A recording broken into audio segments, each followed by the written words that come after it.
My name is Sarah. I'm 25 years old and work for a local company. I just got married this year and live with my husband Bobby, who's the same age as me. We were colleagues at the same company, an office romance that blossomed into marriage. Bobby has always shared a lot about his family, and he is very family-oriented. When I heard this, I felt he was a very kind person. Perhaps because he values the home so much, Bobby is very proficient in all household chores. Since we will continue to work in the future, I am grateful for Bobby's high level of domestic skills. One day, when we went to meet Bobby's family in preparation for our marriage, only my mother-in-law was there. It turned out Bobby's father had passed away a few years ago. Bobby had been living alone after his father's death, but moves back home to live with his mother. She isn't old enough to receive Social Security benefits yet. Having been a stay-at-home mom all her life, she's surviving on the savings left by Bobby's father, but that's going to run out at some point. Concerned about his mother's living conditions, Bobby moves back home and was providing her with financial support. That's why she seemed anxious about Bobby leaving home after our marriage. Although Bobby and his mom wanted me to live with them, I wasn't really enthusiastic about the idea. That's because all the acquaintances I knew who had lived with their in-laws didn't have successful marriages. Living in someone else's home, even if it's Bobby's family's home, might be stressful. I wanted to avoid that, so I was against living together at this point. When I gently declined the offer to live together, my mother-in-law seemed a bit down. Seeing that, I suggested renting an apartment near her home. That won't be so lonely. Seeing her look relieved, I felt a great sigh of relief. Bobby seemed satisfied too, thinking it'd be okay if he could continue to provide for his mother while living nearby. As for the money for his mother, it seemed to come from Bobby's salary, so I didn't intervene. Perhaps relieved, my mother-in-law seemed genuinely happy about our marriage. I can't believe my son is marrying such a beautiful woman. It's like a dream. That's very kind of you. You don't have to be modest, Sarah. You're a wonderful person.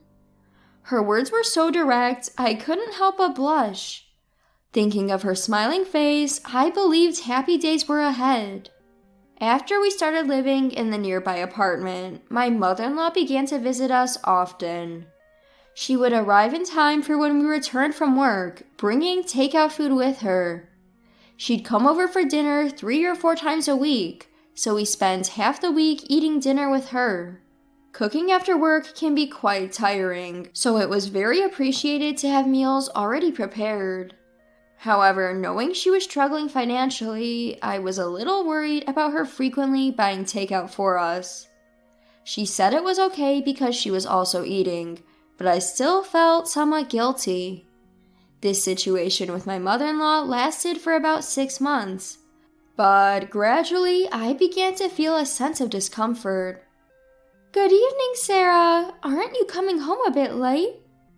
Do you think so? I'm working, so it's normal, I think. My mother-in-law gradually started to make prickly comments. Work is a good excuse, but you're a wife, right? Don't you ever think that you need to work a little harder on the household chores? She seemed annoyed that I was coming home at the same time or later than my husband. I manage because I'm the one who brings home the dinner, but you don't seem to cook much. Are you making proper meals for my son? I usually do. Depending on when we get home, there are days when my husband cooks too. That's how we share the chores. You have my son making the meals? What the hell? She reacted dramatically, and I was surprised by her vehemence. My husband has no complaints about sharing the housework. It's not practical for me to be the only one doing it. My wry smile and response seemed to rub her the wrong way, and she turned sour. Don't laugh it off. As a wife, you have to be more proactive in doing the household chores. Although my mother-in-law continued to deliver deli food to our house, I wondered if she was doing her own housework, but I didn't voice my suspicions. "I've been delivering dinner to your place for half a year now, but you don't do anything for us." I appreciated her bringing us food, but I never asked for it. Besides, she eats what she brings over to our place. She doesn't wash the dishes we use, I do that, so she must have some leisure too. I thought she was being kind by doing this, but that wasn't the case. She was trying to find a reason to have me do the housework at her place. But I didn't actually ask for it. "Don't repay kindness with ingratitude. Instead of saying unnecessary things, help out with our housework a little." I have a job, so that's quite difficult. "You're so arrogant, even though my son earns more. Don't get carried away just because you're working." My mother-in-law probably doesn't know about my husband's income. Of course, I haven't even told my husband about my income, so she wouldn't know about it either. She was assuming from old thoughts that the man must be earning more. I was astounded by her outdated way of thinking and didn't even feel like arguing. At that moment, my husband came home. "I'm home. Mom, you're here." "Oh, Bobby, I brought dinner again today, but I'm going home now." "You're leaving today? I always feel bad for having you bring us deli food. Thanks. Oh, and here's the money for this month." "It's okay. Thanks for the money. Well then, see you later, Sarah." "Yeah, see you." With that, my mother-in-law left, wearing an insufferably sarcastic smile. To make matters worse, she never speaks ill of me in front of my husband, Bobby. It would be easier to explain the situation if she did the same in front of him, but she doesn't. She always played the good mother in Bobby's presence. Despite thinking that Bobby might not understand my mother-in-law's true nature, I reported what she has been saying to me. Can we talk?" What's up?" "Your mom has been quite harsh on me lately. Today again, she told me to come over and do the housework." "Oh, really?" "I have my job and I'm tired every day, so when I said I couldn't, she got angry." Bobby didn't quite seem to get what I was saying. "Well, my mom just cares a lot about you, Sarah. Maybe she was just being a bit strict." With a carefree look, he continued, "She just wants you to be a good wife for me, Sarah. You should be grateful." Even after explaining what was being said to me, Bobby didn't understand. Far from it, he started to argue that his mother was right. He affirmed his mother's actions and didn't take my concerns seriously. Feeling that further discussion was futile, I decided not to bring up my mother-in-law anymore. "Hey, Sarah, is this apartment owned by your parents?" My mother-in-law, who had come over to our house as if it were the norm, suddenly said this. With Bobby out shopping, she started whispering, which made me uneasy. In reality, we were living in an apartment owned by my parents, but I had never mentioned that to my mother-in-law. "Yes, but how did you know that?" "I heard it from my son. You own other apartments too?" I sighed deeply, hoping my mother-in-law wouldn't notice. I didn't want her to know, but it seems like Bobby had told her without thinking. It seems so, but the apartments belong to my parents, so I have nothing to do with them. "That can't be. By the way, your parents must have a decent passive income, right?" Judging from the way my mother-in-law was talking, I had a bad feeling. "I'm not really sure about that. I have nothing to do with the apartment business." My mother-in-law seemed irritated that I wasn't engaging with her properly. Even after Bobby came home, she continued to wear a disgruntled expression. "Mom, what's wrong?" "Sarah's parents, they own several apartments, right? I didn't know they had so much wealth." "Sarah, were you hiding this from my mom?" Bobby, too, started to blame me with this expression. "Hide what? It's not even my money. It's my parents' money we're talking about." Right. Sarah, you said you couldn't help with house chores, right? You don't have to help, but could you increase the amount you send home instead? What? I mean, you're not even paying rent, and your parents have money. A little bit more won't hurt. I was shocked by my mother-in-law's selfish words. I pay my rent diligently, and I don't get any particular assistance from my parents. Yet here she is, trying to leech off my parents' money. My husband, hearing his mother's words, nodded in agreement. That's true. It's not right to hog all the money, including that of our parents. Sarah, let's ask your parents to send us money. My son, I knew you'd understand. So, how much do we need? Well, just a little bit is fine. How about $2,500? $2,500? My husband and mother-in-law didn't stop their outrageous conversation. At this rate, they might contact my parents and force them into sending money. To prevent this, I vehemently refused. I've told you time and again, I cannot send my parents money. As I raised my voice, my mother-in-law clicked her tongue. You have such a bad attitude for a daughter-in-law. With that, she left the house. After she had left, silence lingered between my husband and me. After a while, he broke it.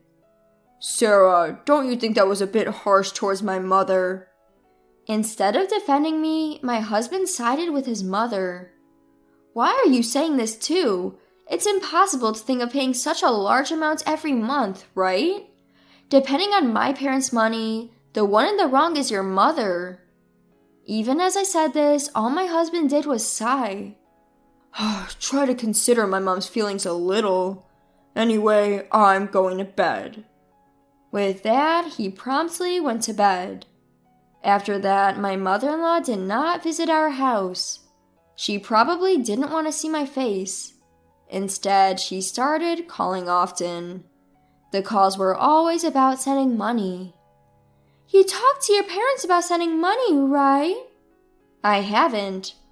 Why haven't you? You're such a useless daughter-in-law. If you don't want to send money anymore, I'll get you divorced. Such calls continued daily, and I was feeling down. I reached my limit and decided to talk to my husband. Bobby, I'm getting daily calls from your mother. She keeps insisting on sending money, and she even mentioned divorce. I assumed that he wouldn't choose to divorce me over something like this.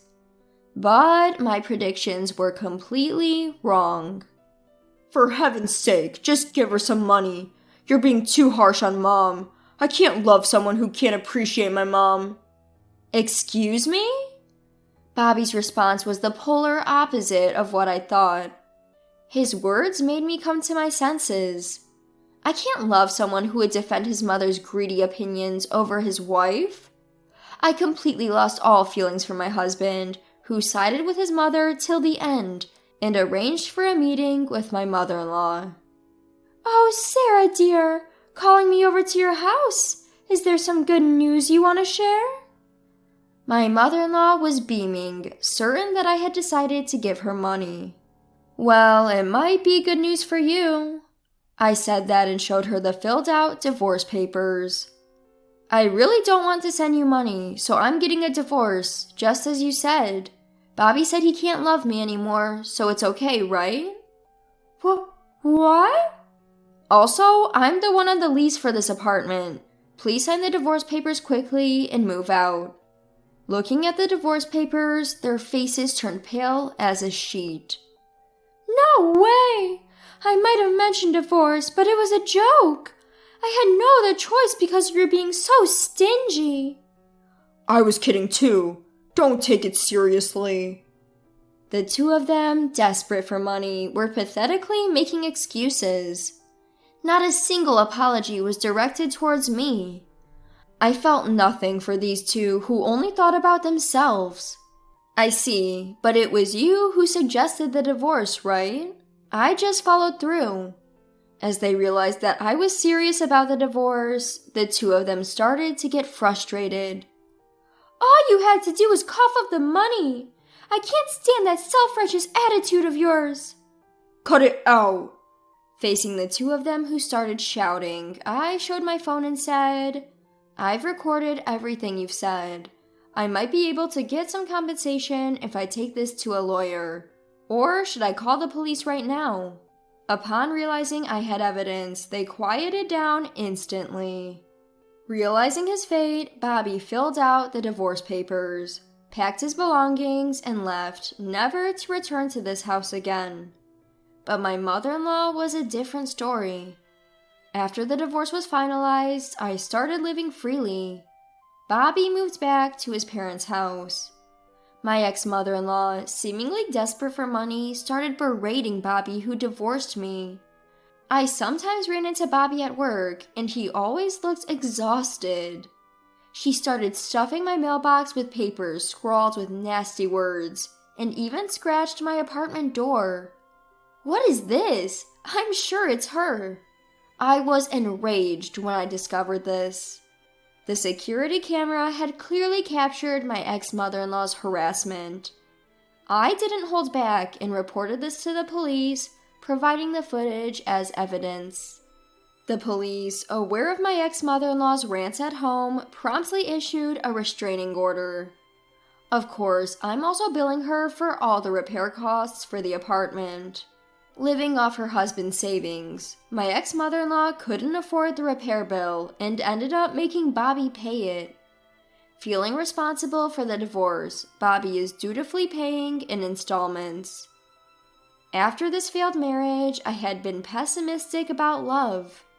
However, 2 years after my divorce, I found a new partner.